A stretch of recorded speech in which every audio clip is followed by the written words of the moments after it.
Hi everyone, today we will talk about how to fix or how to solve the problem of kicking you out on the application of Gemini.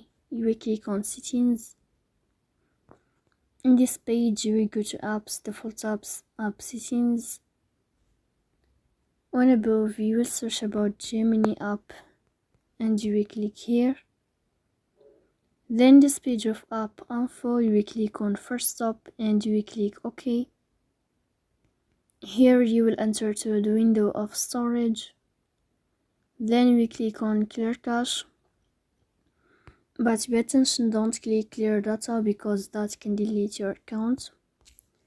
In the end, you can turn off your phone and you can wait a moment to restart your phone again to fix that problem.